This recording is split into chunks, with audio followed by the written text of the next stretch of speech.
up, everybody? What's going on? It's not the Remix Morning Show. This is Burn It Down with Kim Brown. It's 7 o'clock at night, Negroes and non-Negroes. This is what we do here. We burn a... I was going to say we burn oppression down to the ground, but we also set it ablaze.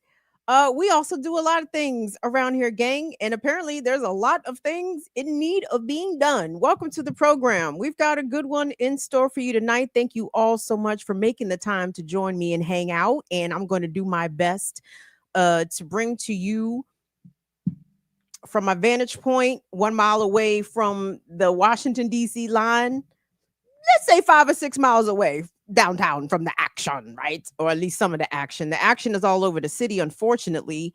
Definitely more concentrated in the Black communities, the few remaining Black communities in DC, since Washington has already undergone 2+ decades of very violent gentrification. That's exactly what I would absolutely call the gentrification of Washington, DC. Very violent.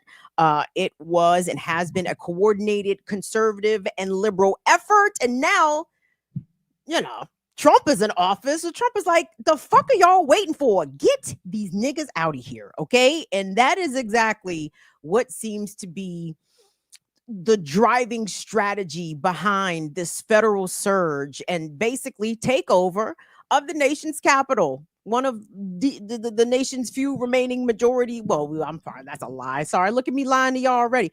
No, DC is not majority Black anymore. I like to call it white chocolate city because I think that racial shift changed only but a few short years ago, where DC, being the majority Black city, went away, and that was not by accident. So, anywho, let me get to the thing really quickly here. Not super quick because we could take our time. Not really. But anyway, we're going to go ahead and get to things. So I want to talk about initially what's going on in the city. And then I want to talk to y'all about something that we had talked about on the program, a historical event from 1835. So as DC streets are occupied again by militia, aka the National Guard, what was I going to say?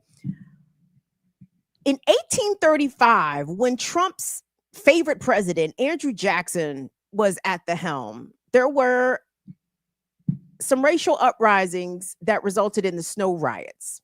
SNOW, the snow riots. And the racial uprisings was the whites uprising and tearing shit up and terrorizing Black people. But there's some interesting parallels. And I'm like, God damn, the snow riots happened in DC 190 years ago, if my math is accurate. And here we are, damn near 200 fucking years later, and the whites are still deploying the military in order to help subjugate Black people in all kinds of ways. So we'll get to that. And then I'm going to get to my palate's cleanser, which, I hope you guys like. I wasn't sure what other stories to talk about. I decided to keep it short, sweet, and local because I mean, it's hitting home, right, guys? Like, and not to say that everything that America has done and brought and wrought on Black people and brown people and non-straight, non-Christian, non-men, non-heterosexual, all that has been brought to bear on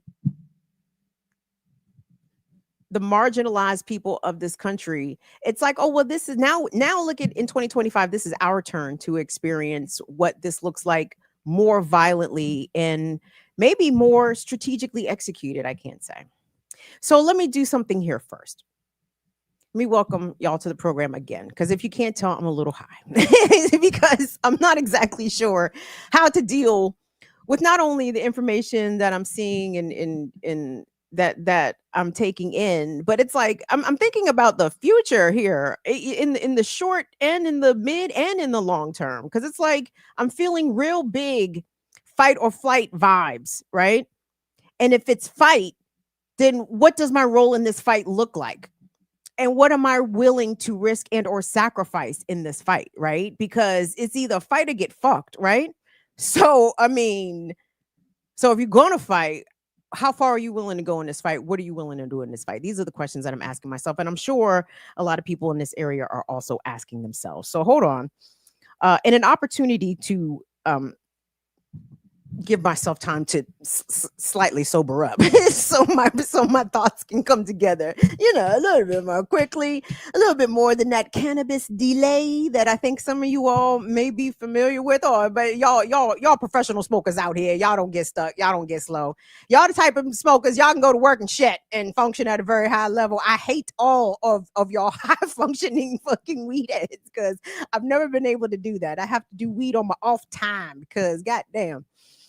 That's why I shout out to Sha'Carri Richardson, a real bitch. I mean, a bitch that was never slowed up by marijuana. And she was slowed up because the cracker slowed her up. But the weed didn't slow her up on the track. Anyway, you see I'm high, I'm rambling. Let me get myself back on track here. Okay, here's what we're about to do, guys. We're about to watch a handful of vids. A little snapshot of what's going on around town. Because don't nobody like it. Actually, that's a lie. There are some people out here talking about they feel more safe and secure. And woo, you want to talk about candidates for slappings. It's like, oh, look at that. I see some nominees for slaps. The niggas need to be nominated to get baby powdered to face. What are you saying? Okay, all right, let me tighten up. I'm sorry. All right, well, we just gonna roll the vid. So let me give y'all one of the vids that I was gonna play for y'all. TikTok snatched that shit, and I don't know if y'all had a chance to see it, but the shit's crazy. So it's it's these young people in DC. Shout out to the Washingtonians. Washingtonians are undefeated. We're hurting police feelings out here. So apparently, this younger black cop used to go to Dunbar High School, and there was this video. I think there was a couple videos circulating around because apparently this black cop who went to Dunbar High School apparently had got slapped whilst attending Dunbar High School. So apparently some of his classmates remembered and recognized him and put phones in his face. And of course, in only black Washingtonian fashion, they're, oh, that's right. You used to get slapped up Dunbar. That was you used to get slapped up Dunbar for snitching. I said, Jesus. So that was, of course, the first video I put on the document, and TikTok took that shit down. I said, I got to start downloading these shits because there is some classic material being deleted off the social medias because I told y'all the Washingtonians will hurt. They will hurt your feelings only with their words. It's a skill, okay? Unmatched, I believe, nationwide. So yeah, anyway.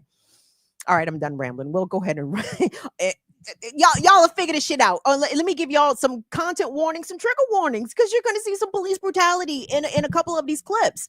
You are absolutely going to see police assaulting, detaining, harassing. In one case, deploying chemical weapons. I don't know, in the form of mace or pepper spray. Some wild shit happening out here, gang. Some wild shit happening out here. So we'll just go ahead and run them jumps in the sequence, bruv. Let's go. Here in front of Union Station. We out here in front of Union Station, and as you can see right here, see that little lane? They are pulling cars out of line at Union Station and randomly searching them. I've been to Union Station 100 times, never seen this. This must be part of the crackdown on crime. Listen, if you got to search people's cars to find the crime wasn't there. You was out looking for it. And here's the thing about looking for shit. When you're looking for something hard enough, you're going to find it. That's why they're using all these bullshit arrest rates to beef up their narrative about all the crime in D.C. 850 troops went out and they arrested 23 people. So this shit right here, this fucking random vehicle search, complete just violation of any constitutional rights you thought you had.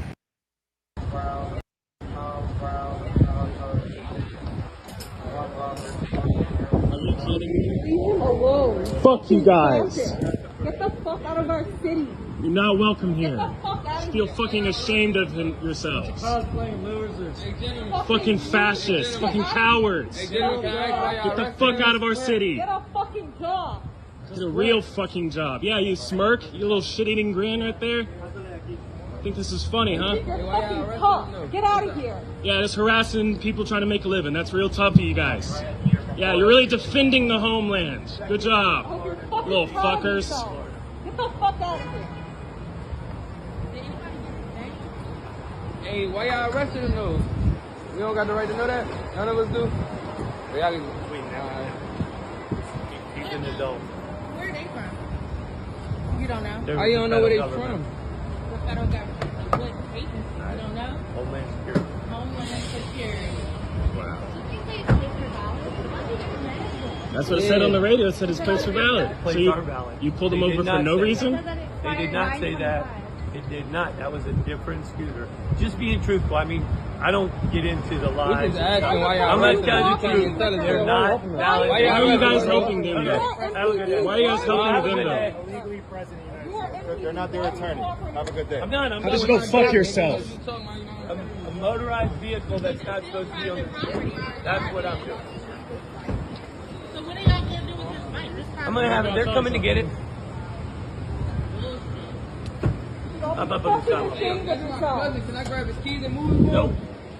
What's his name?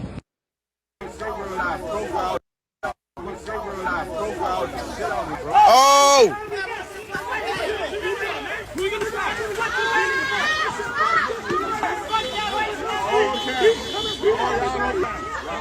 Don't spray him.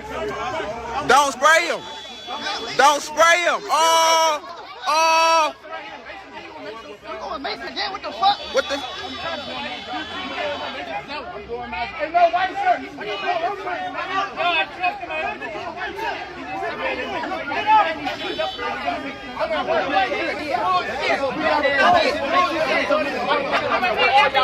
Y'all harassing us.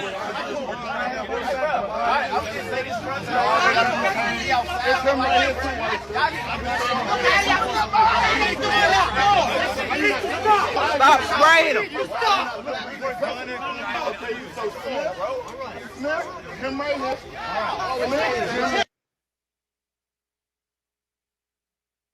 Look at him, y'all. Niggas checking cheers. Oh, they got the eye with him. What's up, bro? Y'all know I don't disrespect y'all. Y'all cool. You ain't got. Oh, nah, you ain't nobody. Fuck them. Yeah, y'all cool. I ain't got nothing bad to say to none of y'all. These niggas ain't nothing, though. Them, nothing. What's up, little bro? You all right? I'm good, man. You chilling? Yeah, I'm chilling. What you looking for, a print? Fuck, you looking for a print? Chill, bro. You too grown for that, bro. Fuck. Chill. Hey, I ain't got nothing to say. How y'all been doing, bro? How y'all doing today? Y'all chilling? Look, that's a main jump right there. Like him, bro, he knew me right there, y'all. The one who flashed the light, he probably knew me for 10, 12 years, y'all. One fact you know about him, though. On ass. And he what? He killed people. Oh, no, he killed people too, y'all. He got a body. Y'all ain't know that? Y'all ain't know y'all working with a murderer? Yeah, he a real murderer. He's a murderer! Y'all need to be searching him. Y'all need to be searching him. Don't worry about us. Y'all got the murderer with y'all already, bro. Just leave us alone, bro. He told me don't get close to him in the same spot. That's how I know he mad. Just he don't like that though. You say people's name, then we say facts about you. All right, cool. You say his name, and we say facts about you.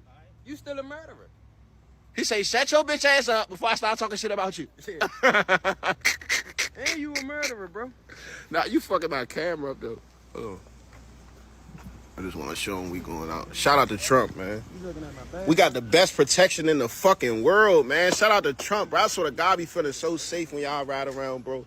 Y'all be making my day, bro. When I know y'all around here, I just be like, I swear to God, y'all make my day, bro. Especially if I got somebody like her come patrol. Boy, I tell you, it's the best city in America.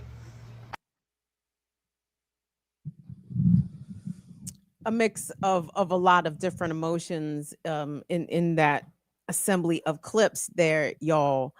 And I appreciate the Washingtonians knowing who some of these cops are, especially the local cops. Now, I'm not sure who the police officer that he was referring to in that last clip as a murderer. I didn't hear no denials. I didn't hear nobody. I didn't hear no police saying no. I ain't never murdered nobody. No, no. He sat there and took that shit. He knew exactly what it was, and I appreciate the folks out there knowing exactly who he is, and to draw the connection. Like the most dangerous person on that block was in uniform and in a marked car.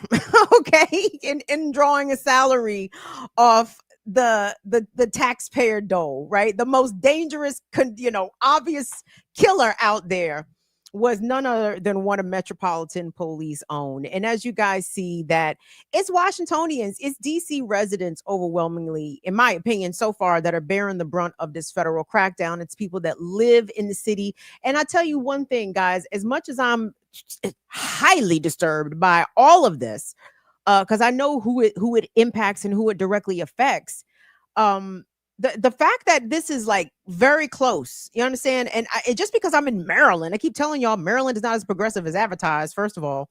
And I know what Governor Cantaloupe had. I know what he has said, but I also know that Trump don't give a fuck about your little rules and laws. This nigga's doing whatever he wants. And if you don't believe me, more troops, I guess, are being called up. And this is not good. Okay. Trump has put the call out to a number of red state governors for them to send their state militias, aka the National Guard, to the district in order to facilitate patrols around the city. But I don't even know if we can call the harassment of black. I don't know. I guess it's reminiscent of slave patrols, what present day policing is and always has been, period. But it's which states, y'all, that have answered the call that I find very, very bothersome and troublesome. Okay, we're talking Ohio. Big up, what's up, Dre? With the without, we know our people is out there in Ohio, but the Klan is in Ohio. The crackers is in Ohio. It's crackers everywhere. It's America, but you understand anyway. Every state that you're not from, you perceive that state's crackers as being worse, I guess, unless you live in Mississippi or Alabama or somewhere. Then you might think that your crackers are the worst. Okay, anyway, hold on. Again, I'm still a little stoned. All right, so we're talking Ohio is sending their National Guard or sending some National Guard troops.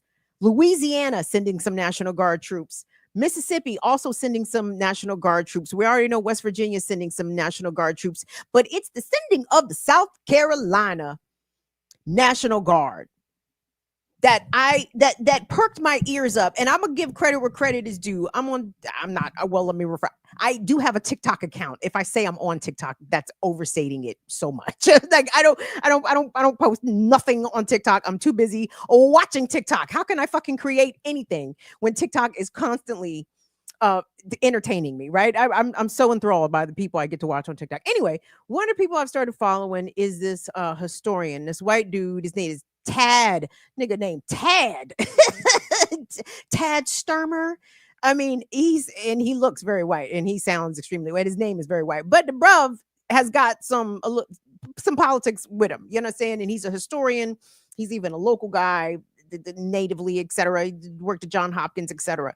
Tad has been, I think he's a revolutionary history scholar. I think that's his particular specificity. And he talks all the time about what Trump and the MAGAs are trying to replicate is the very first republic, what was signed in 1776 and ratified in 1789, whatever the fuck. But when it was 3/5 compromise all the way, right? When it was only property owning white Christian men or white men who could vote and basically control the levers of power. And that's what he believes that Trump and MAGA are going for, right? To eliminate all of the additional constitutional and civil rights that the 14th Amendment ended up extending to not only Black people, formerly enslaved people, but turns out everybody fucking else, right? Like when formerly enslaved people got their freedom constitutionally, that kicked open the door literally for everybody else, including non-Black folks and non-white folks that came after us. Anyway. So Tad seemed a little perplexed at the idea of the South Carolina National Guard specifically answering this call, right? Because we know that the role that South Carolina specifically played in the Civil War, right? The Civil War started in South Carolina. And you guys, I don't know what the culture of the West Virginia, Mississippi, South Carolina, Louisiana, Ohio National Guards are, but I'm gonna assume it's gonna look like a bunch of Hegseths, would be my guess. Would y'all agree or disagree?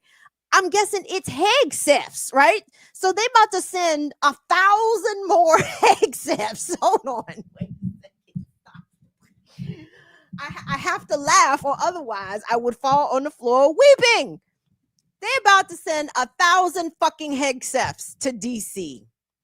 I'm talking about drunken everything, okay? The alcoholics, steroid use, woman batterer, R-worders, everything that Pete Hegseth is, they about to send 1,000 of them niggas, crackers and all, racists and everything. They're about to send 1,000 of them niggas to DC. And I'm telling you, these videos that you're seeing posted from Washingtonian documenting the harassment and the brutality and just the illegality and the unconstitutionality of it all that they are facing on a daily basis now over this past week, thanks to Trump. Their patience is not indefinite, okay? You already done seen the white bruv slam a sandwich in a motherfucker face.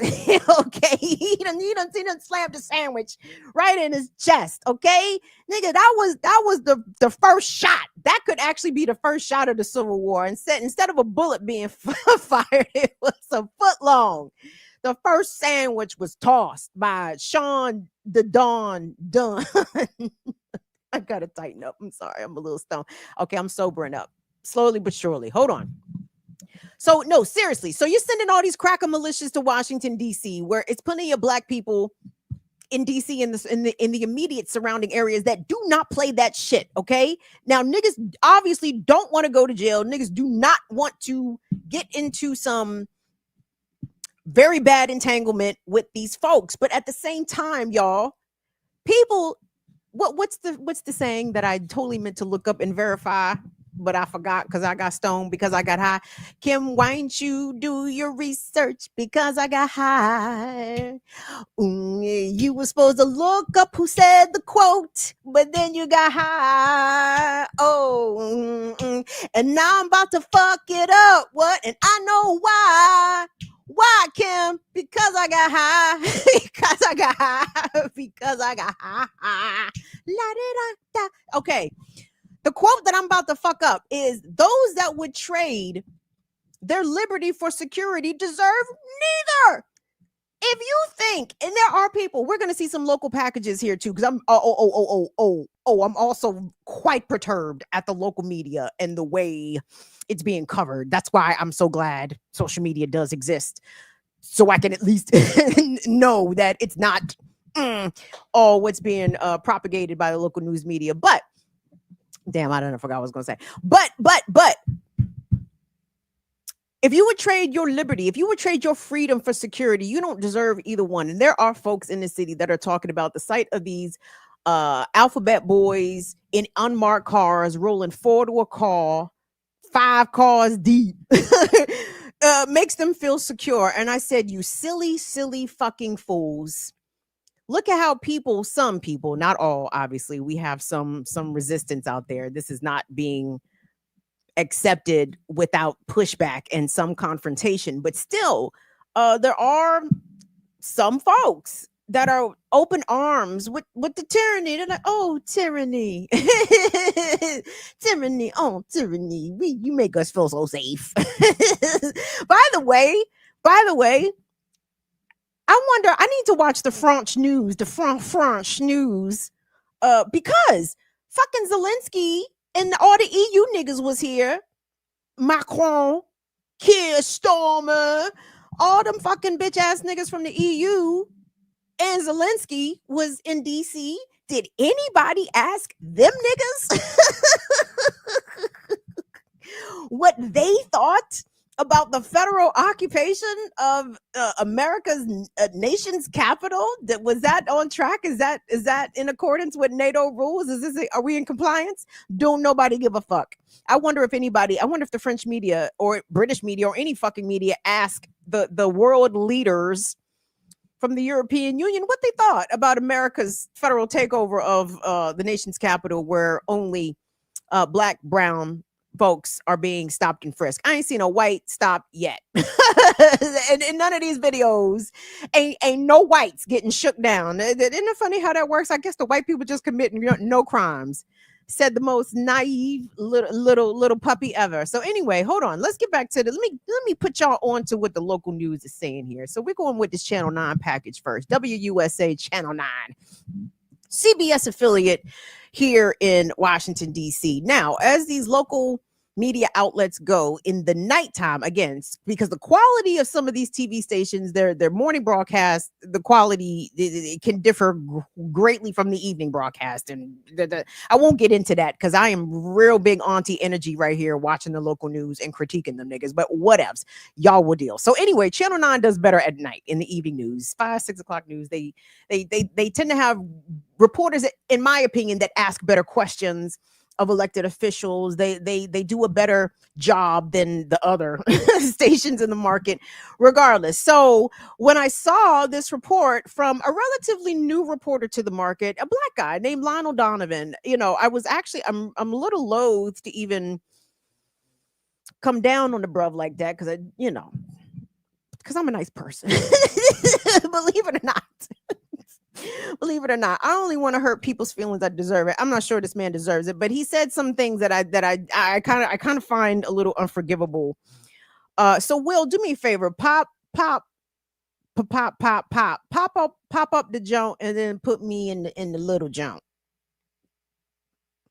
So we're gonna watch this package. And I want you guys. I'm gonna stop the shit when he say the shit anyway. But I have a good feeling that you guys are gonna catch it. I have a good feeling that you guys are gonna catch it. Because when I heard it, sometimes I have to work hard not to break my own things. It doesn't always work out for me. Sometimes in moments of anger or frustration, some of my own things end up getting broke. And I was concerned. I was worried about my TV on yesterday when young reporter Lionel Donovan said what he said. And I was like the way I want to throw something at the fucking TV right now, but I didn't. So shout out to me. So anyway, Will, go ahead and run that. Thank you so much. Louisiana and Mississippi have approved deploying just over 300 National Guard members to D.C. The governors of West Virginia, Ohio, and South Carolina are also pledging their support to send more troops. Our Lionel Donovan has an update from Union Station, where soldiers have been stationed since all of this began. Today I've been going to different parts of D.C. and I could really feel a sense of discomfort and tension anytime I talk to people and I brought up the topics of federal agents or the National Guard patrolling D.C. streets. Here at Union Station, I talked to some folks just getting off of the Amtrak. They told me they were surprised to see soldiers as soon as they walked out of the station. Meanwhile, D.C. residents have been pushing back against the National Guard as the city tries to adjust to this new normal. Pause it, Will. Over the past week, commuters coming in and out of... I think I yelled, "Go fuck yourself." And to be clear, I mean, if Lionel Donovan ever sees this, bro, this is not personal about you. And you're not the only reporter guilty of this. But this willingness to cede, CEDE, to cede over that this is normal and that this is the new normal. And as somebody who lives in proximity to Washington, D.C. and have for basically my entire life, I could never fathom the sight of hundreds, maybe even thousands of National Guard troops stationed along primarily the black neighborhoods and the main thoroughfares in and out of the city. I could never fathom that as being fucking normal. And for anybody and everybody that is trying to smooth this over. Oh, it's just the elevation of security. Oh, the crime will go down. Oh, don't you feel more safe and secure, especially when you're out at night? We know how rough DC can be at night. Oh yeah, we should absolutely keep 1,700 National Guards on the fucking streets. To even let that come out of your lips as the new normal. Dare I take a patriotic stand here for a second? It's actually deeply un-American. In what state, city, province? Well, I know people will be like him. We are all occupied. We are all occupied by our local police forces. No question about that. But when you kick up the militias, and again, let me underscore, that is what the National Guard is. It's a militia. Militia. State sanctioned and funded militias with military training. So for any media person, personality, influencer, I don't give a fuck what you are.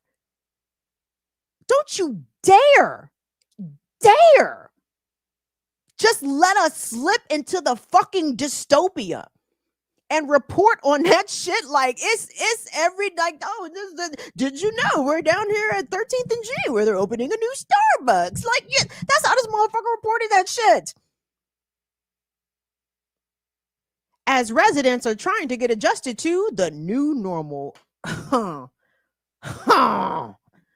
So anyway, so we're going to continue watching this. Hold on one second. So we're probably going to hear, and I can't exactly remember what sound bites are in this package, but I will say this: the local media are somehow finding that I really think they're going out of their way to find people that are saying that they are okay with the new normal, which is not the fucking new normal. It won't be.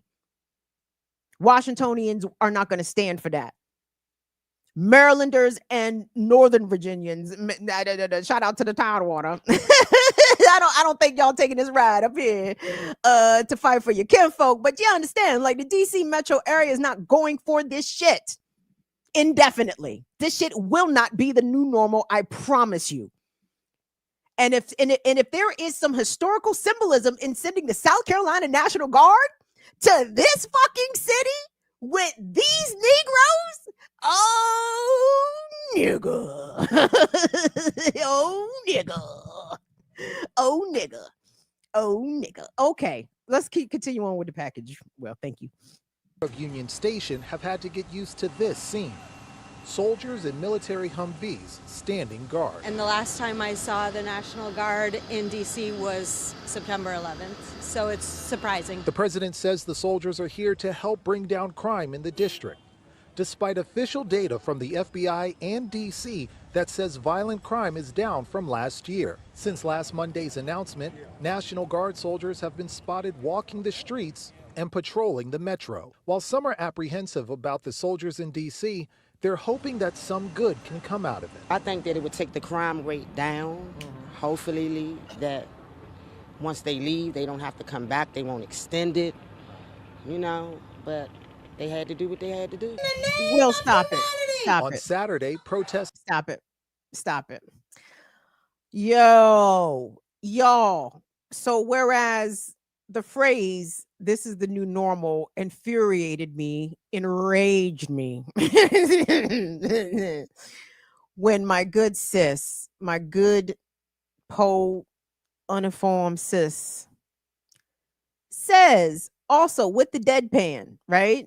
Straight face. Well, I guess they gotta do what they gotta do. Holy shit.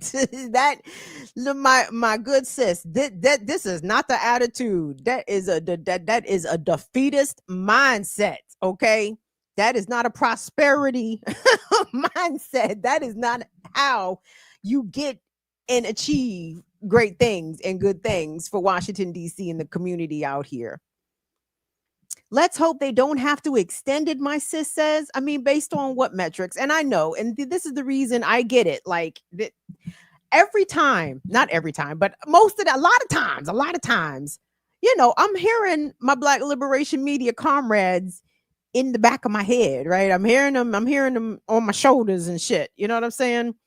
The need for political education for our community is so glaring. You understand? Like the fact that because I swear to God, I need every DC resident to be mad about this shit. And a lot of them are, okay? They really are. And at the same time, people are living in precarious situations.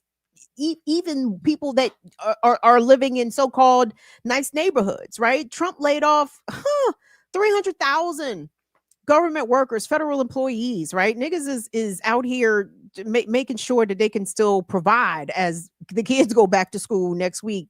Shit is a little weird around here right now in a whole bunch of different ways. But they gotta do what they gotta do. Ain't the one. That's not the one. Go ahead, Will. Let's finish this up. Emerged around the city, with demonstrators saying the National Guard's deployment into D.C. violates its autonomy, with one protest forcing soldiers to retreat. Dragonman, you're coming in very low and unable to hear. Can you say again your last over? Movement request due to demonstration growing in the area. Earlier today, D.C. Mayor Muriel Bowser did reiterate that National Guard troops will not be making any arrests or doing any kind of police work when they are out on patrols. However, a White House official did say that National Guard members that have been deployed to D.C. may be armed, consistent with their mission and training. Since I've been out, I haven't seen any National Guard members that have been armed. From Union Station, Lionel Donovan, WUSA 9. And therein lies the rub, everybody. That is what I think that we are ultimately about to get to. This is the Grand Wizards master plan, the Grand Wizards. This is the clan master plan here. So they're going to deploy hundreds of Klansmen to the nation's capital, right? All these Hegsefs. Let me say them right. They're going to deploy hundreds of Hegsefs to the fucking DC. I can't even say DC area, to DC, right? And it's not clear exactly what their mission is going to be. What are they here to do? The ones that are already here, the DC National Guards people that are going into the metro stations, you know what I'm saying? They're in the metro, they're at the train stations and the bus stations, unarmed at the moment. But these other regiments of Hegsefs, Klansmen, we don't know if they will or if they won't be. And this is what I think is the intention, right? One of them fucking crackers are going to hurt somebody. I'm not putting that out there for that to happen. This is what I think will happen. This is not what I hope happens, not even close. But I think that they are not going to be able to withstand the level of unbowed and unbrokenness that is the Black person of this area, particularly of that city of Washington D.C. Like, I want y'all to understand, historically Maryland and D.C. were slave places, right? Maryland was a slave state. Washington D.C. absolutely had slavery, okay? But as slave states and slave territories went, this area had a very high population of free Black people, okay? Like, Black people got free and lived free long time in Maryland and DC in particular. They may have been equal numbers of enslaved and free Blacks at one point. You understand? So there's folks around here for generations who have not been enslaved. You know what I'm saying? And there's a certain level of audacity that comes with that. You know what I'm saying? And we know that the crackers do not lack the audacity, but they really hate it when Negroes have the audacity. You understand? So some of these cracker contingents coming from Louisiana, South Carolina, Mississippi, Ohio, West Virginia, they may not be ready to deal with these niggas around here. Okay. And they baby, and my guess is they are going to be scurry little bitches. Okay. Let me say it in DCEs, scurry little bitches. Okay. These motherfuckers is not, they're not tough out here. They're not fucking courageous. Okay. They are poor whites out here collecting a fucking check, and they got a little bit of racism with them. Probably not all of them, not exclusively. You know, there might be a couple John Browns in there, but it's gonna be way more Hegseths though. They're gonna be Hegseth deep. And my concern is one of them fucking militia Hegseths is going to seriously injure someone in this city, and or the opposite, the inverse, the other side. One of them Hegseths might get harmed. You understand? Because again, these unbowed, unbroken, unbossed Negroes from the nation's capital, patience is not indefinite. Okay, it isn't. and to be quite fucking honest, with marginalized people across this country, our patience absolutely should not be indefinite when it comes to overt oppression and tyranny. Okay. And we absolutely, I mean, revved up. Okay. This is the shit we've always experienced, but a little bit roided up, like Hegseth. Look at how Hegseth keep coming up. It's roided up like fucking Hegseth out here. Okay. Roided up like the Jacksonville Sheriff's Department. You know what I'm saying? Roided the fuck up. Okay. So we can't get rolled on. We cannot get rolled over out here. Like, you better be ready to fight. Like, I don't know. I don't want too many signs to pass us by before people understand perhaps the precipice at which we find ourselves at right now. You know what I'm saying? I hate it. I hate it for Washingtonians that people are experiencing this. And I also think about my privilege as a Marylander in this moment. Because what I realized is, guys, and this is shocking that at my big age, it took this to try to drive that home. Like, because I told y'all know where I'm from. I'm from the Maryland suburbs. I'm not from Baltimore. I'm not from DC. I never claim Baltimore or DC. I claim the area. I claim the culture, right? This is my area. I grew up here, right? But I'm not from, I wasn't born, never lived, never laid my head in Washington, DC. And that's the thing. I realized I'm not a Washingtonian. Like, anytime, as much time as I've spent in DC, baby, I always went home. You know what I'm saying? I always went back across the line into Maryland.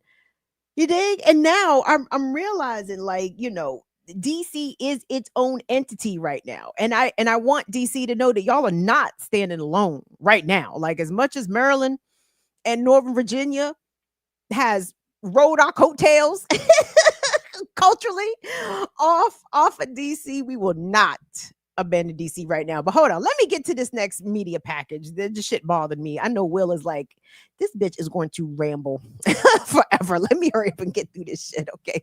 All right. So this is the Channel 4 package, NBC Washington. NBC Washington, the quality of the reporting has that shit has fall off a cliff. It's not good. Not good at all. They only have a couple of what I would call veteran reporters of some repute. And one of them is Paul Wagner. Paul Wagner, I think, was on another station in the market. Regardless, I usually appreciate some of Paul Wagner's reporting. I did not appreciate this reporting, and I'm gonna tell y'all why. So we're gonna start off the package. We're gonna start off the package. Paul Wagner's gonna tell y'all where he is. He's gonna tell y'all what he saw, and I want y'all to pay attention to where he is and what he saw. Okay, that's important. So we'll go ahead and run that for me, please. Thank you so much. D.C. Mayor Muriel Bowser did not mince words today when asked about the growing number of National Guard troops coming to the district, telling reporters today, quote, "It makes no sense." Well, we are now learning that Mississippi is the latest state to volunteer to send troops. They join West Virginia, South Carolina, and Ohio. Some of the troops, we're told, could be armed. The additional troops are being added as federal officials tout a large number of arrests. News 4's Paul Wagner is joining us live from the Armory tonight with the story. Paul.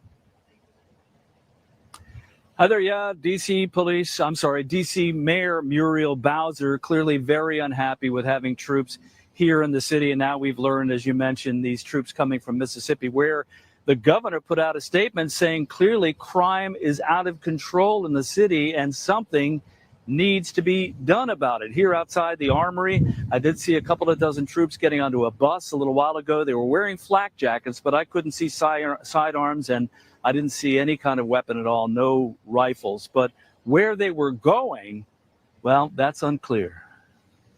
This was the scene near the Ellipse today as the president's crime emergency enters its second week. A small number of troops who appeared to be unarmed.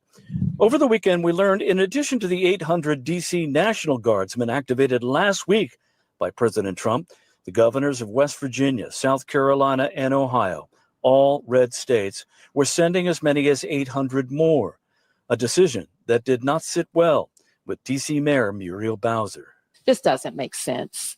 You know it doesn't make sense.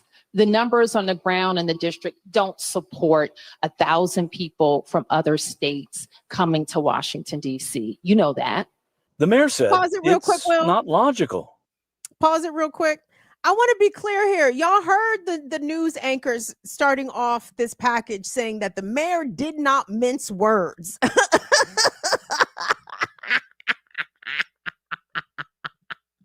I want to be clear here. This is Muriel not mincing words. This doesn't make any sense.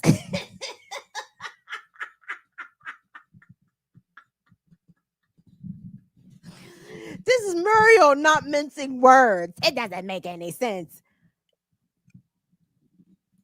I can't even think of who would be cussing. Maybe Sherelle Parker. Maybe Sherelle up in Philly. Maybe Sherelle would have had some fiercer words. Maybe Sherelle might not have minced words. That bitch, the what?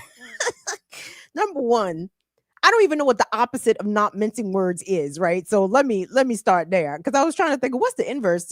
Was she mincing words? But either way, this is not a strong take nor a strong stand from Mayor Muriel Bowser in the face of literal federal takeover from cracker contingents coming from parts around. I won't say unknown. We do know where they're coming from, but you understand, like coming from places that probably are not ready for that come to DC and experience a culture shock, right?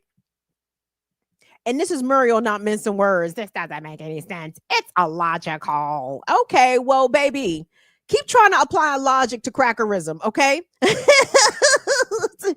is something that Black folks, a lesson that we have learned generationally, that there is no rhyme or reason or logic to racism and crackerism and white supremacy, right? Racists do shit that even hurt them and even hurt their interests. But they don't do it necessarily always to advance their interests. Sometimes they enjoy hurting Black people so much, it's worth it. It's worth it. So anyway, go ahead, Will. Keep running it. Thank you. So if you want to know what's happening, the question is really not for us. It's for why the military would be deployed in an American city to police Americans. That's the question. Mayor Bowser also said she was unaware of a change in whether or not. Did y'all hear that? There is your Black misleadership in all of its ingloriousness. in all of its ingloriousness. The mayor of Washington, D.C., herself, a born and raised Washingtonian, a Black woman, when asked, what are you going to do when Hulkamania runs wild on you? Which is basically what this National Guard shit is. Hulkamania is about to run wild on the streets of Washington, D.C. in camo and fucking flak jackets, right?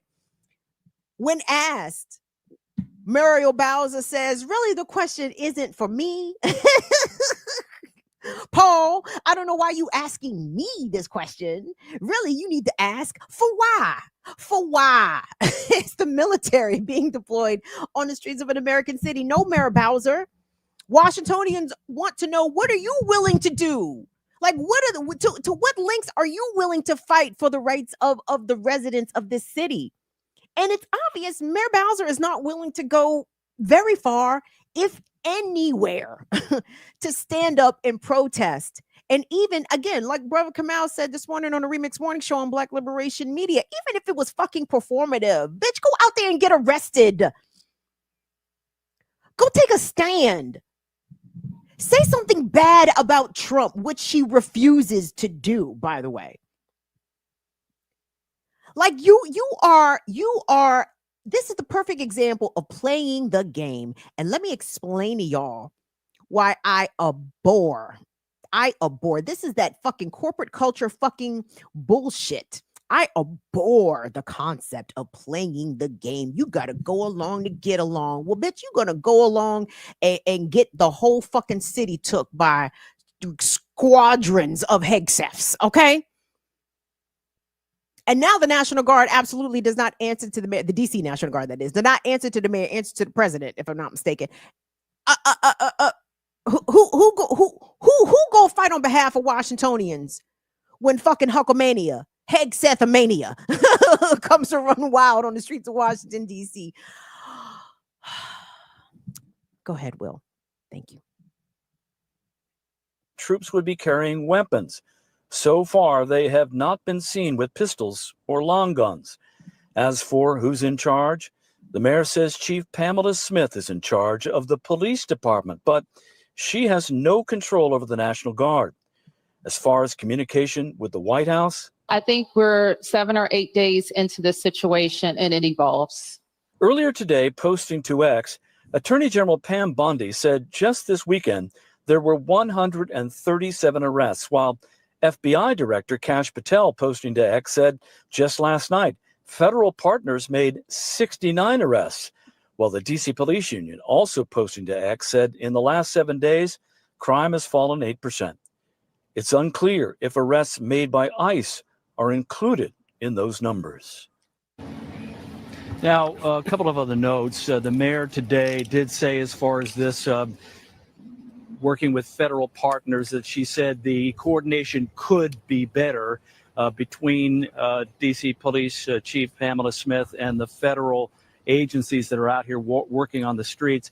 Also, as far as that number that the D.C. Police Union put out, down 8%, overall crime down 8%.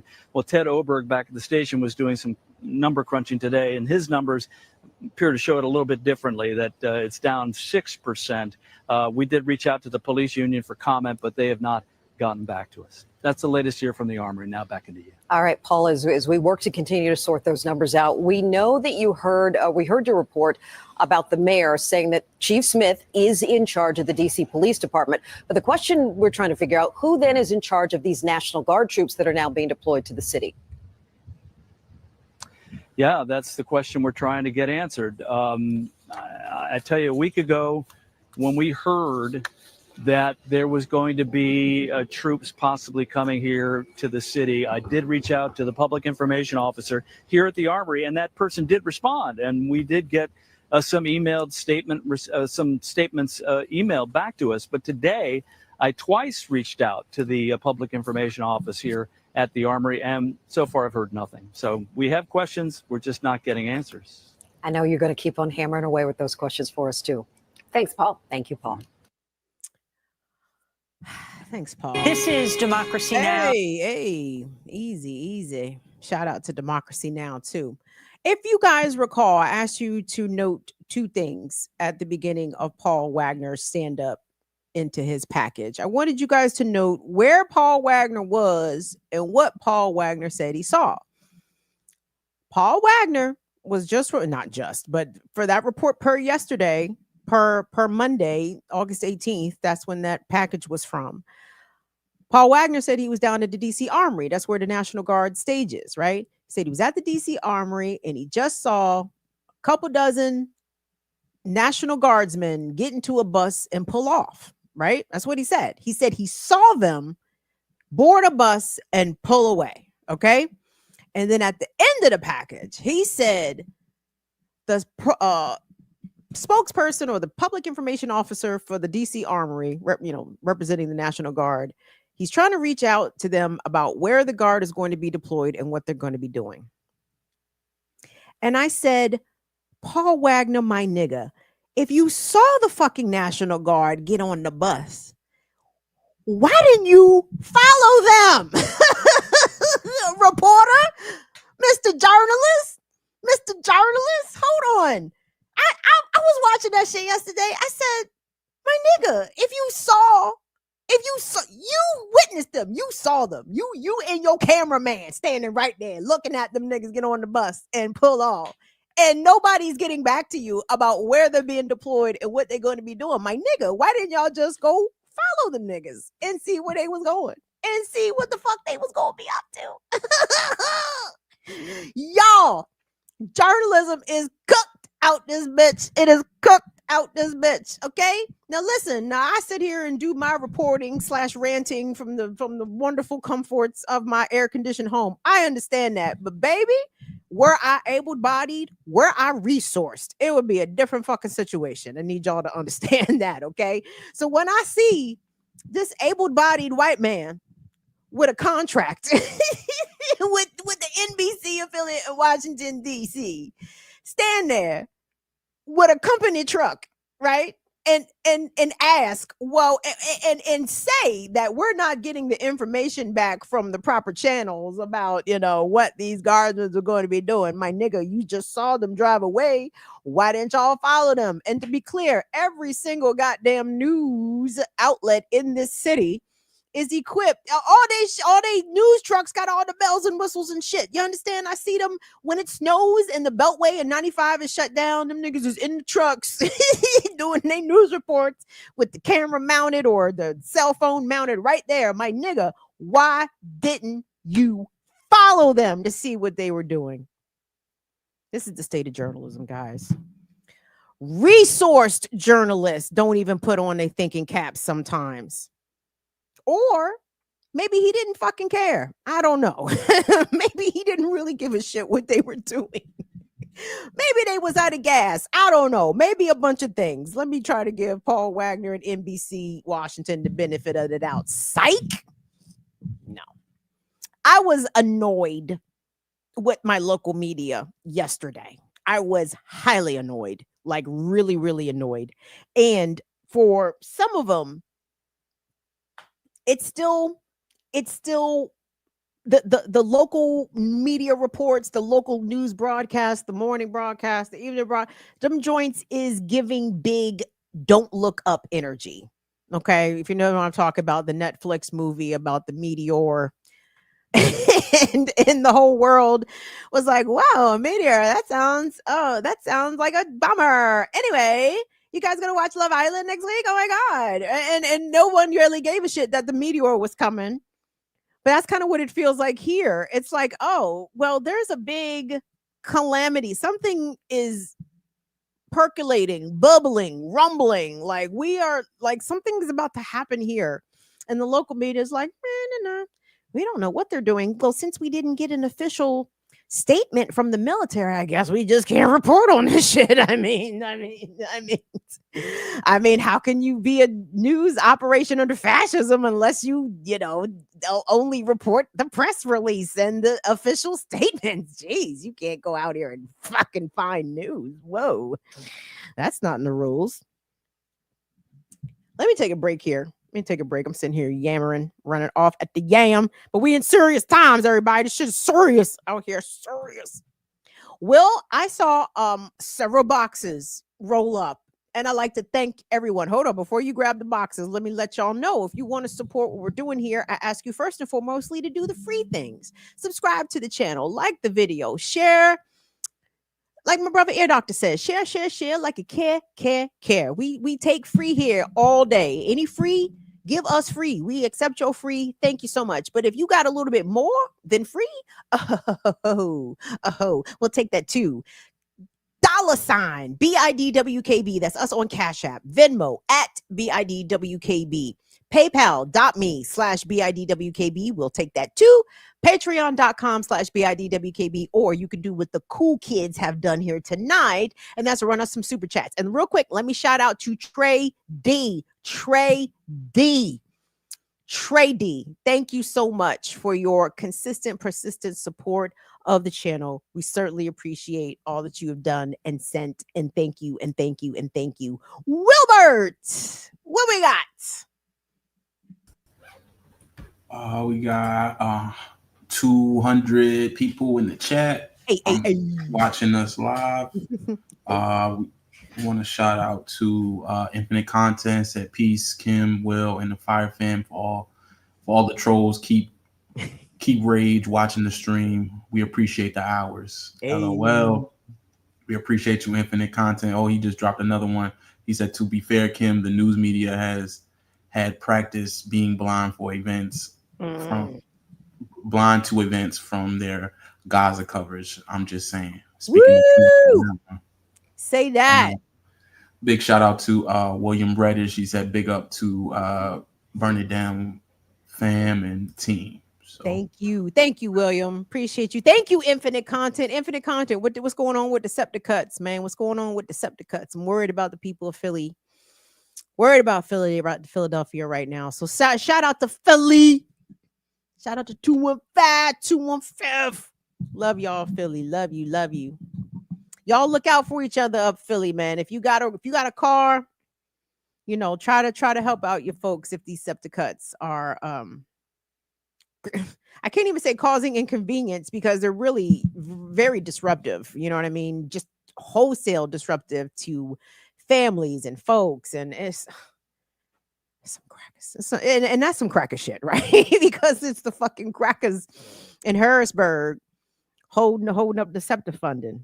Bastards. Anyway, what else did I want to say to y'all? I guess nothing, because I want to get into this. And then here's the thing, y'all. I don't have pictures. So I'm actually going to tell y'all this like a story time. Open Google Docs. I'm going to hit this like a story time. If you're not familiar with story time, it's a concept that I initially became familiar with on TikTok, where people sometimes will just really tell stories, but they normally tell personal stories.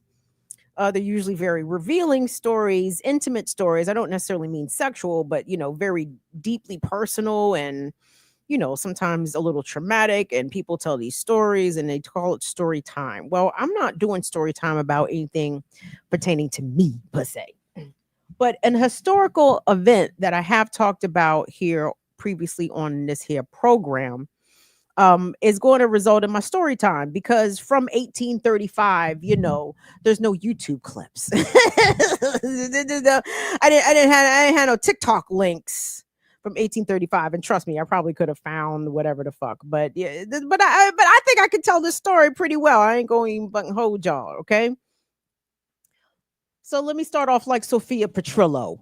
Picture it. Washington, D.C., 1835, August. This month, 190 years ago. Guys, is that the right math? I think it is. Okay. I'm a talker, you know, like, baby, I try to tell you I'm a lover, not a fighter. Yeah, no. I'm a talker, not a computer. I believe that's 190 years ago. August of 1835. I want y'all to know Andrew Jackson was in the White House, crackering at ginormous levels. Okay, massive levels of crackering was happening, not unlike what we're experiencing right now 190 years later. Massive levels of crackering coming out of the White House, right? So here we are, August of 1835. Now, I want to put some things in context. In Washington, D.C., it was Nat Turner's rebellion just a few short years before. Nat Turner's rebellion happened in Virginia. If you don't know what Nat Turner's rebellion was, it was glory. It was great until it wasn't. Okay, they was on the right mission. You know, they was mission responsive. You know what I'm saying?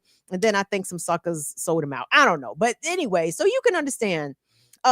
The whites are probably still just a little uncomfortable because in DC, slavery is still a thing. In Maryland, slavery is still a thing. In Virginia, slavery is still a thing. Like, slavery is still very much popping in 1835. However, as I mentioned before, there's a good number of free Black people not only living in Washington, D.C., but living in Maryland as well. Okay, so let's start off with that baseline. In let's see, that was August. I think this happened in July, late July of 1835 in Prince George's County. An 18-year-old enslaved man by the name of Arthur Bowen allegedly entered his white enslaver's bedroom. Hold on, let me pull this lady's up because her name is Miss Ann. I want to say it was last name Donovan. Hold on, I have it written down because I actually wanted to, in lieu of pictures, I wanted to cast. I wanted to cast the characters in which we are dealing with here. So Arthur Bowman, did I write these people's name down? He entered his master's bedroom. Okay. He had been drinking 18-year-old Arthur Bowman. I think her name was Donovan. Is that right? Anne. Miss Anne. Her name was really Miss Anne. Now, Miss Anne also owned not only Arthur, but owned Arthur's mother. Okay. And you can assume that at 18 years old, in the year 1835, Arthur Bowman had been enslaved his entire life. And at the time, there was a lot of abolitionist materials circulating, right? One of which was produced by a good white, and shout out to Diallo Kenyatta, because Diallo Kenyatta pointed this out, and I'll never forget it. He said, like, the radical whites that like will do radical shit in support and in liberation of Black people and other oppressed communities.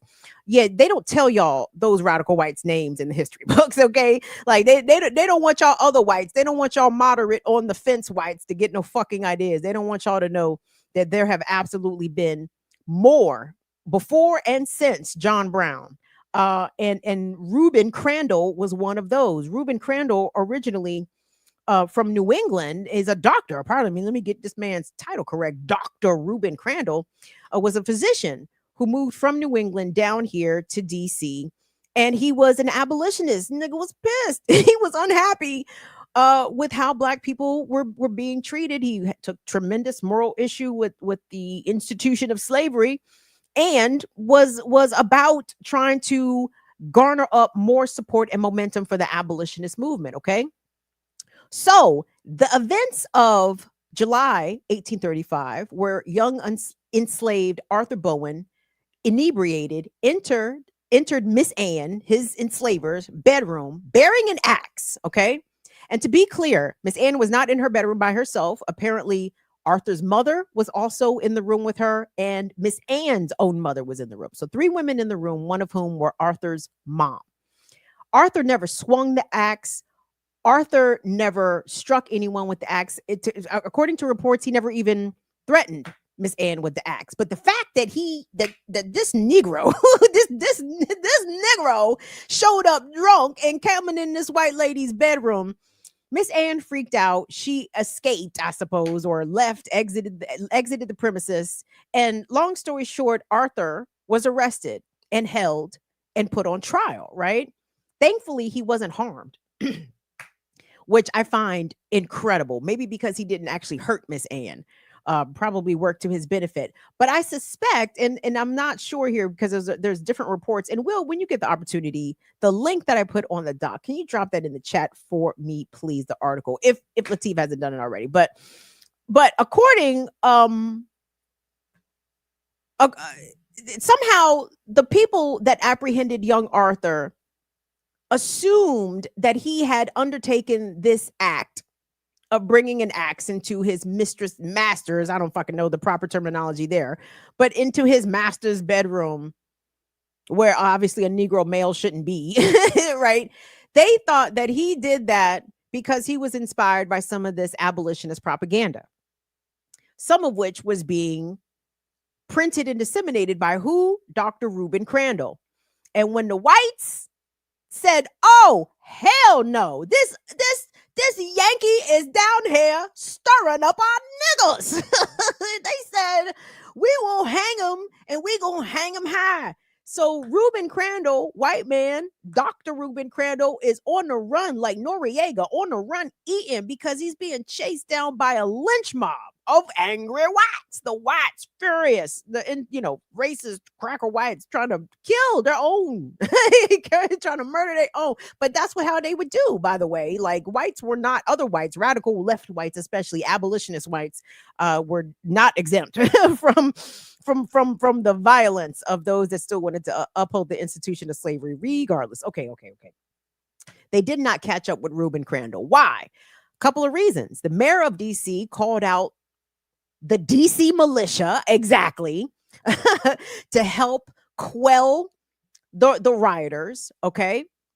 And Reuben Crandall was in fact held and charged with sedition and libel. Oh fuck, I'm fucking this up because I'm less stoned now. I'm putting this together.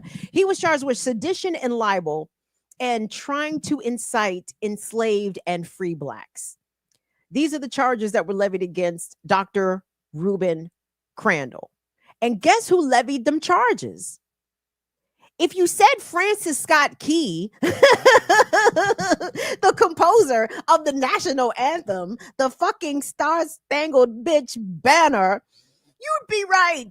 Francis Scott Key, Maryland's own, and enslaver. This is how the story comes back up, because I'm like, why do I know? Because remember when the Key Bridge fell down in Baltimore and Governor Cantaloupe Head, Maryland's first black governor, had the audacity to suggest that not only were they going to rebuild the bridge, but rename it after Francis Scott Key. I said, this nigga is smoking rocks. What is he talking about? Like, in what world would a black man who's in charge agree to name some shit after an enslaver? Wow. But beyond that, Francis Scott Key was also the lead prosecutor for DC's attorney general at the time. Francis Scott Key hated abolitionists, okay? He's like, why are y'all trying to steal my niggas from me?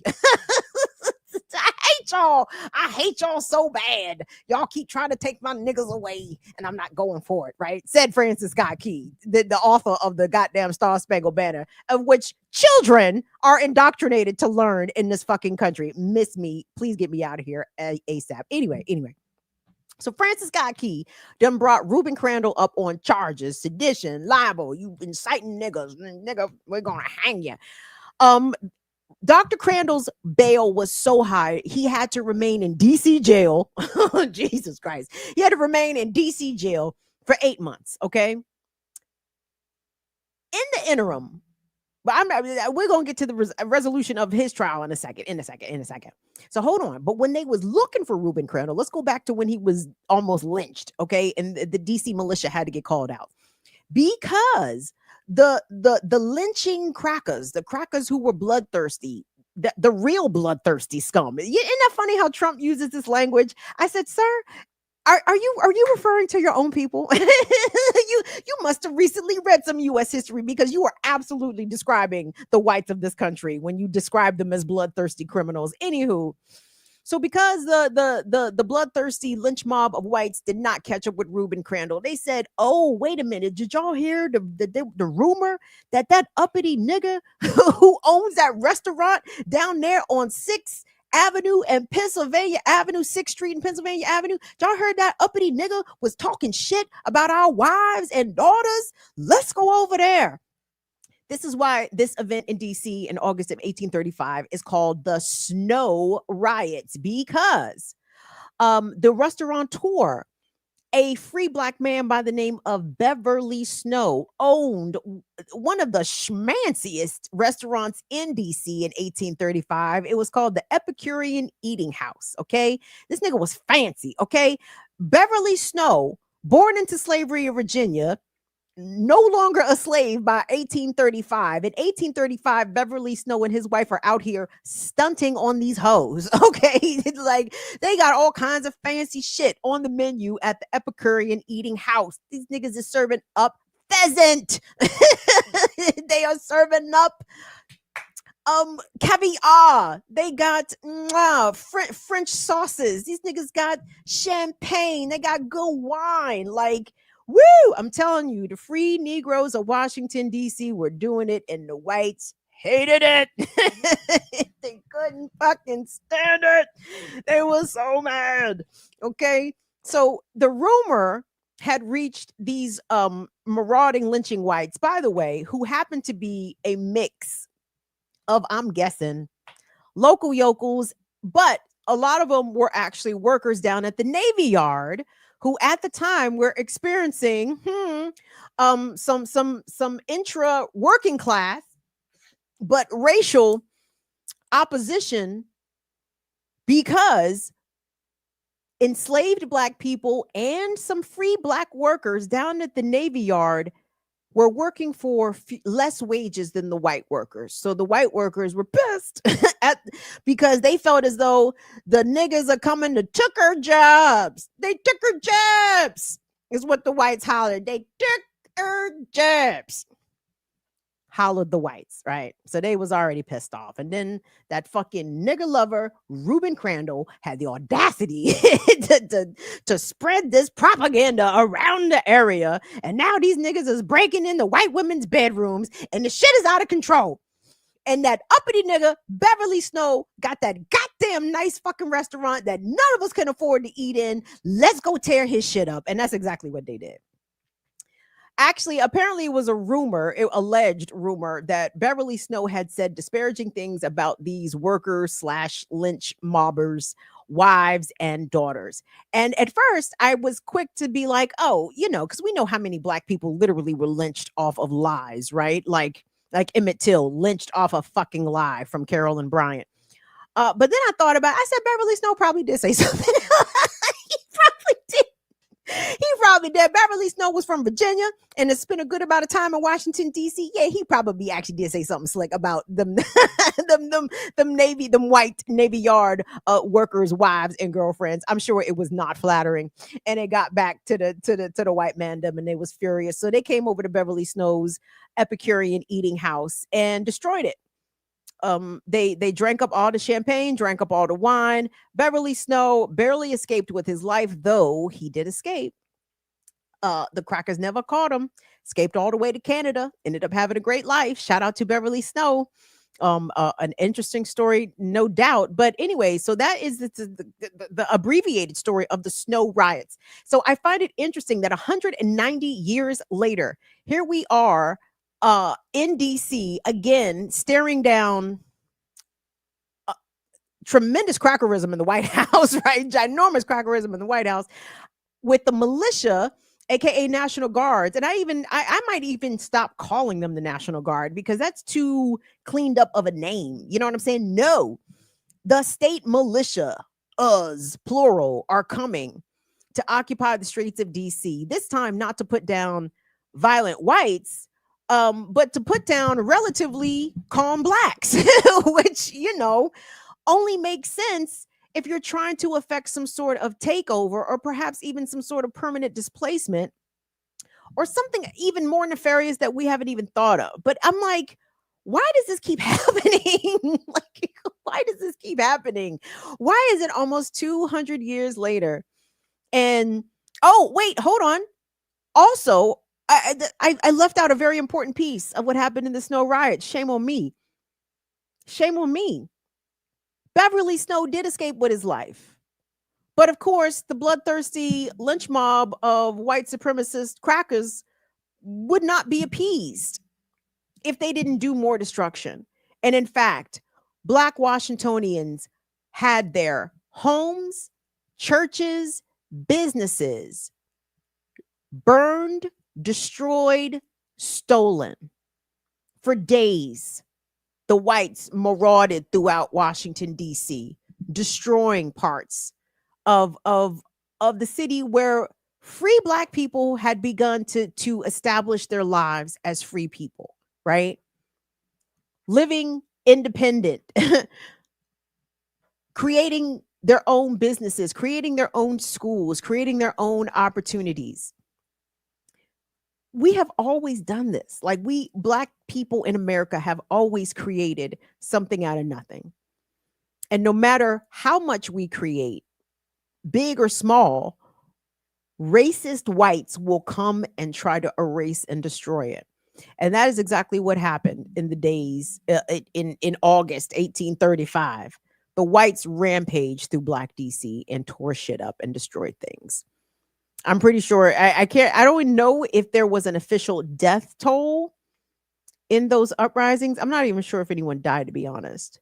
But I do know that free Black people in the city suffered, and their property was destroyed, and there was no compensation for them. The DC City Council actually passed an ordinance trying to make sure that any white businesses or white property that maybe was damaged during the snow riots, that there was compensation for them, but there was intentional exclusion for any compensation for Black folks whose livelihoods were destroyed by the marauding whites. And in fact, the DC City Council, to add insult to injury, after the snow riots, passed an ordinance restricting how many Black people could congregate on the streets in public together at a single given time. I said, wow, that sounds like the fucking DC crime bill that they just passed, that this city council also just passed. I said, wow, 190 years apart. Look at all these laws regulating the movements and the abilities to assemble for Black folks. Whoa, whoa. And the way the militias get involved. Oh, and by the way, because the whites were so rowdy and out of control, President Andrew Jackson had to call in the U.S. Marines. Yes, the Marines were sent down to the Navy Yard to help put down the riots. Again, it was the whites. It was the whites. It was the actual main, most successful rioters in America of all time. People have such short memories here in the 20th century or even the 21st century. People think of the LA riots in 92 and the uprisings in Baltimore and Minneapolis and look at all the Black people tearing up Target. Nigga, you have no fucking clue what the whites have destroyed. And that's why American history and the instruction of American history in this country is intentionally abysmal. Like they intentionally don't tell you shit like what happened in the snow riots, because then white people might understand, hey, we've torn up a lot of Black people shit, haven't we? Yes, we have torn up so much of Black people shit. So here's a funny little resolution to this story real quick. So Arthur Bowen goes on trial. Arthur Bowen, the 18-year-old enslaved boy from PG County, Maryland, who entered his white woman master's bedroom drunk, bearing an axe, though he did not harm her and whatever, she was fine. So he gets tried and convicted. I was surprised they gave him a trial. I was like, whoa, okay, go. So he got a trial. He was convicted. I believe he was sentenced to death. Guess who used their white woman tears to get him free? If you said Miss Ann, you would be right. Now look at Miss Ann. Look at Miss Ann using her white woman tears to get young Arthur apprehended and charged in the first place. And then Miss Ann used her white tears. Miss Ann wrote a letter to then Vice President Martin Van Buren. She wrote the letter to Martin Van Buren. She said, I need this little nigger back on my plantation because it is almost harvest season.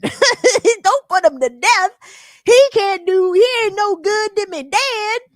His mama said that he ain't never going to do it again. Mr. Vice President, can you please ask the Make America Great President Jackson, can you ask President Jackson to please cut my nigger a break? And guess what, y'all? And you already know the answer. You know what happened. Because in white woman tears, especially in 1835, that shit was working. It works less now. That Becky water lost its efficacy the later on, the older it got. But the white woman tears work. Andrew Jackson granted Arthur Bowen a pardon. I was shocked to hear this. I said, what? What? Well, I guess Trump pardoned some niggas too. So Trump pardoned Lil Wayne. Anyway, young Arthur was pardoned, and that's where I lost his story. I can only assume he went back to the plantation with Miss Ann. so his life was spared just for him to be returned back to enslavement. Though slavery came to an end, and he only had another 30 years of his life to wait before he get free. Lucky him to be born around that time, because we know not every enslaved person, majority of enslaved people never saw freedom. So I hope Arthur Bowen did get free. So what I bring this story up for? Because it's 190 years later, we're still doing the same shit. The whites and the crackers are still doing the same shit. America's still doing basically the same shit, y'all. And guess what? Until this settler colonial project is kaput, finito, done, our descendants in 190 fucking years, what are we, 120, 35, and 21, whatever the fuck, I don't know, a long time from now, in almost 200 years, in 21, 25, I know that's not it, no, 22, 25, whatever, close enough, in the 23rd century, right? Yeah, in the 23rd century. If we don't burn this shit to the ground now, your great grands are still going to be dealing with the shit. Actually, it's probably going to be way worse, because the technocracy will have actually taken effect by then, and it will absolutely look like the Matrix. People will only be bearing children for them to be liquefied into some sort of biofuel that the AI data centers got to use in order for them to stay alive, because it's more important to keep the data centers and the artificial intelligence alive than it is to keep actual humans alive. That's what I think the 22nd century looks like, unless we burn this shit down right fucking now. Okay? Right now. I don't mean right now. Like, I don't mean like August 19th at 8:36 p.m. But I mean, this is kind of the moment, y'all. Like, this is a moment to stand. Like, and I know folks are like, well, you shouldn't really romanticize revolution, especially if we don't have sisters in place that are ready to step in. No, we're not going to have that. Okay. We got plenty of people out here that have excellent revolutionary plans and strategies, really, for all facets of our society. Like, we can do this. We can put the shit together. I believe that 100%. But this current state of things, this shit cannot be allowed to run, because, beloveds, when they're sending cracker contingents, squadrons of Hegseths coming from the deep south up to relatively black DC, this doesn't mean anything good for black people here. It means nothing good for black people here. In the same way that the Civil War was fought to preserve the Union, the Civil War was not fought to liberate the Negroes. No. The Civil War was fought to preserve the Union. I'm not interested in preserving the Union. I am interested in the liberation of our people. And if it comes down to that kind of confrontation with the state, if Donald Trump is like, I'm literally going to send the National Guard around in the same way that the Israeli settlers go to the West Bank, escorted by IOF soldiers, to forcibly remove Palestinians from their generational family homes and properties. Like, I can't even say if, but if that is Trump's intention, which is not a far off assertion,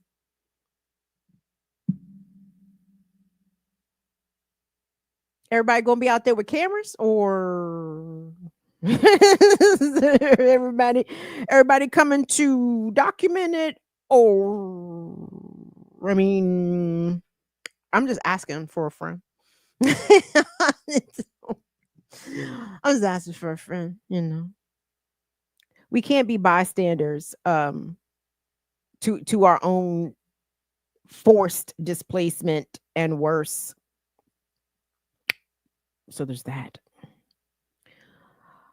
I want us to let me take a momentary break. Shout out to Beverly Snow. Shout out to Ruben Crandall. Please go look up these folks and whites, our favorite whites, especially our favorite radical whites, our John Brown Brigade. I want y'all to look up your folks. The stories of Ruben Crandall and Prudence Crandall, his sister, and the like of other radical about it whites. Who brought it up? Was it the Weathermen? Who brought up the Weathermen to me recently? Like, no, you don't get taught what in the story of the Weathermen's role in the civil rights in the civil rights movement. I mean, y'all need to tell y'all stories of y'all's radical heroes, right? Like, if you have kids and you're a white, like, once your children become of that, an appropriate age, like, you got to tell them what Aaron Bushnell did. You know what I'm saying?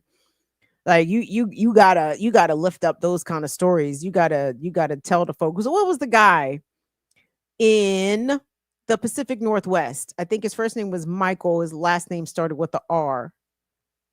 But solo, it was obviously a kamikaze mission, but still, he ran up on some law enforcement or military installation armed and letting the chopper sing. Of course, they got him relatively quick, but still, the fact that he was willing to do it,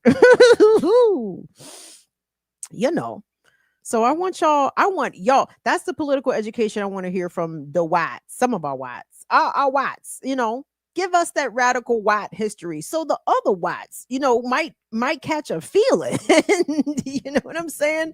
Somebody might catch the feeling. I can't help it. Tell us the stories. Start with Ruben and Prudence. Prudence was about it. Shout out to Prudence Crandall. Prudence was with the shits. Ruben too. Shit. Oh, Ruben Crandall, by the way. So sad. Oh, but kind of not sad. Hold on. I'm sorry. I'm doing a terrible job because the story of the snow riots had multiple different endings for different people. So that was interesting. But Ruben Crandall was eventually acquitted of all charges. He was found not guilty of sedition, of libel, of inciting niggas to freedom. He was acquitted, but because he had remained in DC jail for so long, he contracted tuberculosis and he became ill. But upon his release from jail, he sailed to Kingston, Jamaica, where he soon died after that. And I said, shout out to Ruben. Ruben said he was going to die among his people. And Ruben said he will not die on these slavery colonizers shore. Well, I guess Jamaica was slavery and colonizers too. But by that time, I think Jamaica had got free from slavery, y'all. What is the chronology? When did Jamaica? It was about that time. I think Jamaica might have been free by the time Ruben sailed to Kingston to live out his final days. Yes. And by the way, Francis Scott Key, notable cracker who my Governor Cantaloupe Head wants to rename a bridge after, multi-billion-dollar bridge. He wants to name it after a white enslaver because the Black misleadership class is so sad. Just sad. Francis Scott Key, actually, his political career tanked after he lost the case against Ruben Crandall. So little up note for you as we go into our palate cleanser. Thank you guys so much for being here. We've got a nice little crowd rocking with us tonight, 200 and some change. Thank you so much. Please be sure to like the video and subscribe to the channel. We are just moving and grooving out here, gangity bangities. So, to the palate cleanser, where this is an action, while subtle, I found it very powerful. So as we know, the cop that murdered George Floyd in Minneapolis, his name is Derek Chauvin. Okay. We all know Chauvin. Chauvin is currently right now facing a federal sentence. Apparently, Derek Chauvin is having a very bad time in jail, and we absolutely love that for him. He's been attacked a number of times. He's gotten stabbed a number of times. I said, "Oh, that's wonderful. That's such wonderful news." I'm just love to hear that. So, but there were other officers on the scene. So while Chauvin is the most well known because it was he that was filmed tragically with his knee on the neck of George Floyd, as everyone knows, there were other Minneapolis officers there, some of which were prosecuted and faced some time and served some time. And in fact, one of them has been released. And I believe this is a video we're going to see here of Alexander Kung Coing, I apologize. I'm actually not even trying to fuck up his name. I have it spelled as Kueng. That is who I believe is in this video that we're about to watch, that was recorded by a woman in a local, I'm not sure if she was in Minneapolis or no, but definitely happened in the state of Minnesota. So this woman is in the store, in the grocery store, and she thinks she recognizes this former police officer, one of the ones that stood and watched while Derek Chauvin literally squeezed and kneed the life out of George Floyd. These other fucking pigs stood around and watched and did nothing and said nothing. So they were almost just as guilty. So shout out to this sister, this woman who recognized this pig, former pig. I guess once a pig, always a pig. Is it once a pig, always a pig, guys? Is that how that works? She recognized him. She turned the camera on, and then I want you guys to see the rest. Let's take a look. What's your name? Oh, yeah, that's me. It is you. So you're out of prison. Yes. And you're comfortably shopping in Cub Foods. As if you didn't do anything. I wouldn't call it comfortably. I'd just say getting necessities for helping. I don't think you should have that right. I don't even think you should be out on bail. I can understand. I mean, how does it feel? I'm sorry you feel that way. No, you're not sorry. Like, you're literally outside here comfortably as if you didn't kill that man. Did you think that people weren't going to recognize you? Honestly, did you? You don't have the right to be here. You killed somebody in cold blood. You do not have the right to be here. I understand. I'll get my stuff paid for. No, we don't want you to get your stuff. We want you to be locked up. You're honestly in Cub Foods comfortably shopping. Out of prison. Like, do you feel any remorse for what you did? Do you? Ma'am, I'm just going to grab my stuff. This is the officer who was let out of jail today for shooting George Floyd. Or, I'm sorry, suffocating him.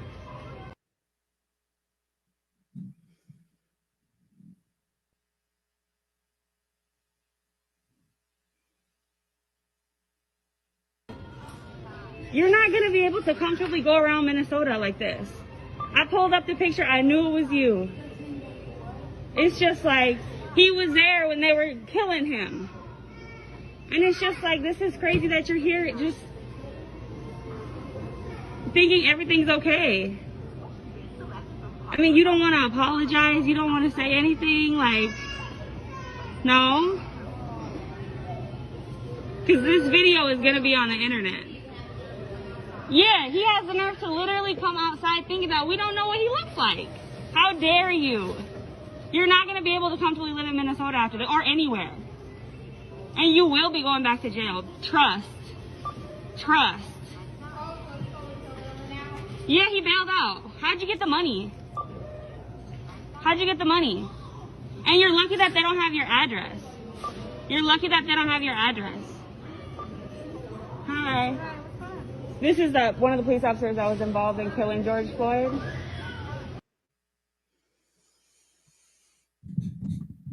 I want to say I support the energy, and I would like to see more public confrontations of people that we know have actively caused harm or allowed harm to be caused in their presence on helpless folks.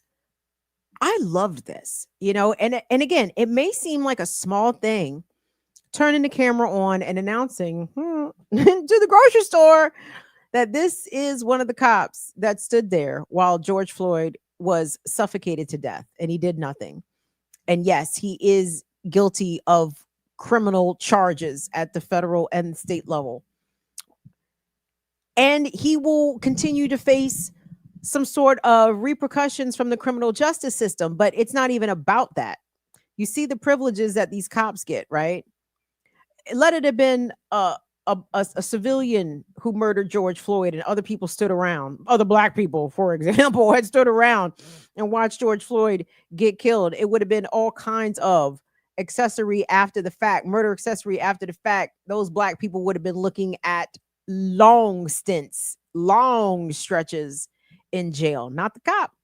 He's at the store. I'm just picking up necessities. Oh, look at you. Look, very nice. Is how fortunate for you that you have not only the means, but the ability, the resources, the time, the transportation to go to the store and just pick up a few things. I'm sure George Floyd and other Minnesotans brutalized and harmed, unalived by the police, they would like to go to the store, pick up a few things too.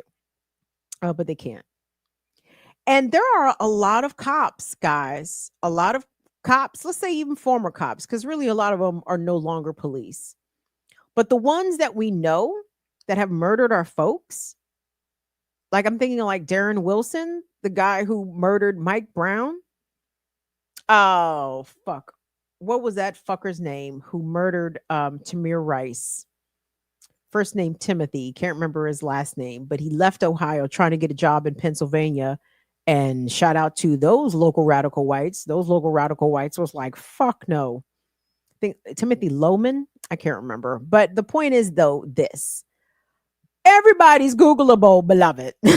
Okay? Everybody's Googleable. Maybe we all should do Google searches and see if we've got some killer former pigs living in proximity to us. And maybe we should familiarize ourselves with the way they look. Maybe you know of some... I'm sorry, I almost choked myself, but I didn't. But anyway, I want that energy. These folks can't, you don't get to bop around society like the shit is all good. Shame. You know what I'm saying? Even if you just calling them out, shame, make them feel uncomfortable. Make them not want to come out into public. There has to be consequences for this, even beyond what the criminal injustice system is able to provide, because oftentimes the courts don't provide justice against police when they have harmed and brutalized the community. Most of them are allowed to skate. The George Floyd case was a fucking anomaly that anybody even went to jail, right? That anybody was even charged to begin with. Like, we are in different times, guys. It's a different time. Like, the fascists cannot be allowed to be comfortable. They can't be allowed to live their regular lives. And unfortunately, neither can their families. Like we on that kind of time. You understand? The sins of the father must be there must be sins. Here I am. I'm dropping quotes like Bush out this bitch. You viewed me once and won't get fooled again. No, the sins of the father will be revisited upon on the son. Locally, DC, Maryland, Virginia. Do you know ICE agents that are your neighbors? Do you know Homeland Security that are your neighbors? Do you know FBI that are your neighbors? Do you know Alphabet Boys that are your fucking neighbors? DMV, chances are you do.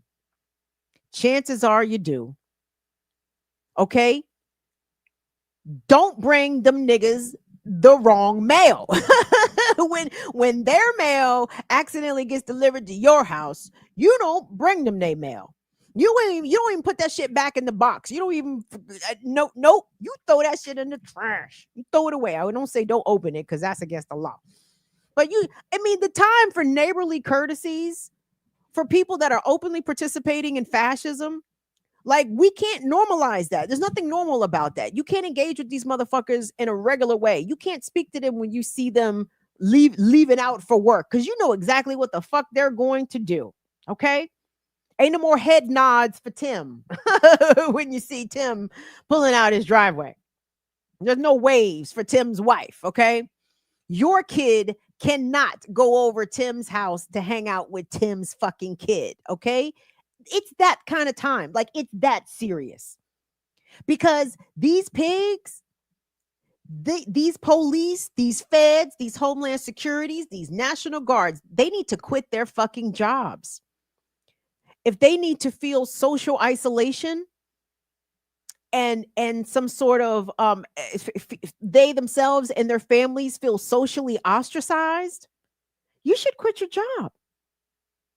You should quit your job. I was about to suggest something, and then I said, maybe that's mean. I was gonna say, tell your kid to go bully their kid. I mean, but I don't know. Is that too mean? Maybe not. We are in serious times. Sometimes children might need to be bullied, okay? In the interest of the greater good. Why? Because they mama or daddy ain't shit. And maybe if the child feels a certain amount of pressure from their peers, they'll communicate to their parent that they need to find a new line of work. I'm having a hard time at school. Motherfuckers keep calling me Junior Bacon. I don't know. I don't know how children bully each other these days. I assumed it's all done virtually, but I don't know. Maybe they're still doing in-person bullying in public schools. Who can say? But maybe the kids of those folks need to experience some bullying. I'm not suggesting any sort of physical intimidation or harm or harassment in any old kind of way, but just, don't fucking talk to them kids. Don't invite them kids to the party. No, them kids can't hang out with you at the lunch table. Beat it, Junior Porky. Sorry, little sausage. This is the freedom table. You go sit at the fascist table and FaceTime your dad and tell him he's an asshole. Just a suggestion. So anyway, but no, the social isolation, the social ostracizing of Homeland Security, ICE, FBI, Alphabet Boys, Metropolitan Police, especially if you're local here in the DC, Maryland area. Yeah, that social isolation, that shit needs to be starting immediately. Start it right now. If any of the people that work in any of the aforementioned agencies, let's say go to your gym or go to your local basketball court, and that nigga shows up with the basketball ready to hoop, the rest of y'all should leave. Psych. Actually, we was just finished. Sorry, Joey. That was game right there, dog. Nah, we done. We leaving. Y'all leave. Like, that's the kind of shit I need y'all to be on. This shit is serious. Shit is fucking serious. Okay. Good talk, everybody. Hey, kids, I'm going to see y'all back here on a Friday. But before then, thank you so much, Will, for letting me run off at the yam. We're in serious times here, Will. That it requires a lot of words. It requires a lot of words. I thank y'all so much for sticking around. But Black Liberation Media, please tune in tomorrow, Women's Wednesdays. Jacqueline Lukman, Kamau Franklin. I think Ricky is on a bit of a vacate, which is cute. Jackie's going to have guests tomorrow. Please tune in. Join me and the Ear Doctor Thursday after the Remix Morning Show, 11 a.m. Eastern Time for Classical Breakdown. We are going to be breaking down Albie Shore's In Effect Mode. I believe it was released 1988. It brings such a smile to my face because I loved the shit out of that album. I love that album. I was such a kid when that album came out. I guess I was 9 or 10, and I didn't realize that oh my God, Killing Me Softly. I thought, I thought Albie Shore sang it. I didn't realize it was a cover, of obviously the great Roberta Flack original, but that's how little of a kid I was when Albie Shore dropped that album. I was like, oh my God, Albie Shore has this album, and this song is called Killing Me Softly. It's so pretty. And my mother was like, you mean Roberta Flack? I said, who's Roberta Flack? So anyway, check me and the Ear Doctor out Thursday for Classical Breakdown, where we talk about Albie. Shout out to all of our wonderful mods. Thank you guys for holding down the fort. I think the trolls come to visit and do what exactly, I'm not really sure, but all trolls, please go to dhs.gov and go sign up to be a fucking ICE agent so you could troll in real life. Like, you are wasting your life trolling on the internet. The government, Trump, wants y'all trolling in real life. So go do something with yourself. Well, jump off a bridge. That's really the first thing you should do with yourself and the other associated actions with those types of things. Anyway, thank you so much to Will and Molly. You guys have a good evening. Be safe out here, everybody. Keep your phone charged, and your camera thumb ready to rock and roll. I love you guys. Deuces, y'all. Bye.